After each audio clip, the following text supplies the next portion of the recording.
ಸಿದ್ದರಾಮಯ್ಯನವರ ಬಣದ ಸಚಿವರುಗಳ ಪ್ರಕಾರ ಡಿ ಕೆ ಶಿವಕುಮಾರ್ ಅವರು ಒಂದು 10 ಜನ ಹಿರಿಯ ಸಚಿವರನ್ನು ಈ ಸಲ ಲೋಕಸಭಾ ಎಲೆಕ್ಷನ್ಗೆ ನಿಲ್ಲಿಸಿ ಹೆಂಗಾರು ಮಾಡಿ ಅವ್ರನ್ನ ಗೆಲ್ಲಿಸಿ ದಿಲ್ಲಿಗೆ ಕಳಿಸ್ಬಿಡ್ಬೇಕು ಅನ್ನೋ ಸ್ಕೆಚ್ ಹಾಕಿದಾರಂತೆ.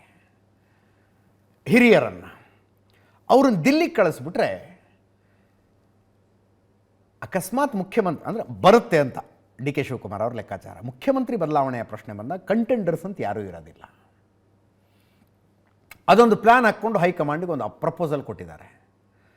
ಒಂದು 8 ಕ್ಷೇತ್ರದಲ್ಲಿ ಗೆಲ್ಲೋದು ಭಾಳ ಕಷ್ಟ ಇದೆ, ನಾವು ಗೆಲ್ಲಕ್ಕಾಗುತ್ತೆ, ಬಟ್ ಇಂತಿಂಥ ಮಿನಿಸ್ಟರ್ಸ್ ಬಂದು ನಿಂತ್ಕೋಬೇಕು ನೋಡಿ ಅಂತ. ಯಾವಾಗ ಮಿನಿಸ್ಟರ್ಸ್ಗೆ ಅದು ಗೊತ್ತಾಯ್ತಲ್ಲ, ಅವರೊಂದು ಕೌಂಟ್ರ್ ಚೆಕ್ ಇಟ್ಟರು. ಏನು, ಬರೀ ಡಿ ಕೆ ಶಿವಕುಮಾರ್ ಒಬ್ಬರೇ ಡಿ ಸಿ ಎಮ್ ಆದ್ರೆ ಆಗೋದಿಲ್ಲ, ಇನ್ನೂ 3 ಜನ ಡಿ ಸಿ ಎಮ್ ಆಗಬೇಕು. ಒಬ್ಬರು SC ST, ಇನ್ನೊಬ್ಬರು ಲಿಂಗಾಯತರು.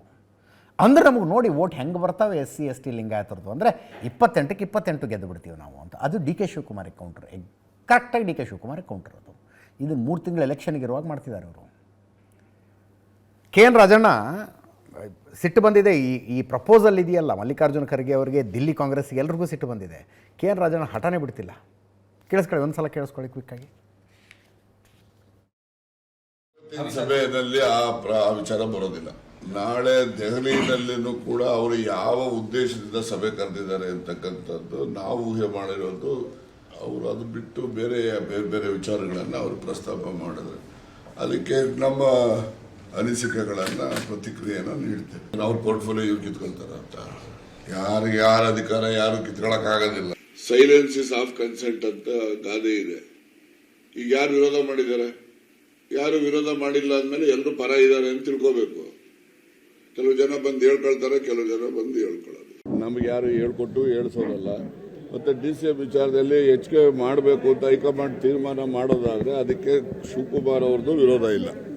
ನಮ್ಮ ರಾಷ್ಟ್ರಾಧ್ಯಕ್ಷರು ಏನಿದ್ದಾರೆ ಖರ್ಗೆ ಸಾಹೇಬರು, ಅವರು ಅದನ್ನ ತಳ್ಳಿನೂ ಹಾಕಿಲ್ಲ.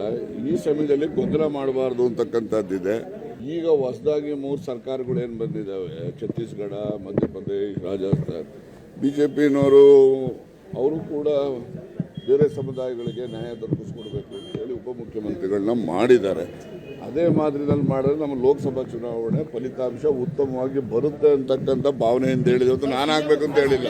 ನಾನು ಹೇಳ್ತೀನಿ ಕೇಳಿ, 28 ಸೀಟಲ್ಲಿ ನಾವು ಒಂದು 20 ಸೀಟಾದ್ರು ಗೆಲ್ಲದೇ ಇದ್ರೆ ನಮ್ಗೇನು ಮಾರಲ್ ರೈಟ್ ಇರ್ತದೆ ಕಂಟಿನ್ಯೂ ಆಗ್ಲಿಕ್ಕೆ?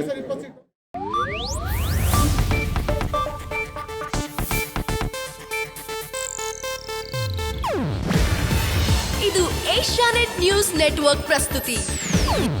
ನೀವು ನೋಡ್ತಿದ್ದೀರಾ ಏಷ್ಯಾನೆಟ್ ಸುವರ್ಣ ನ್ಯೂಸ್.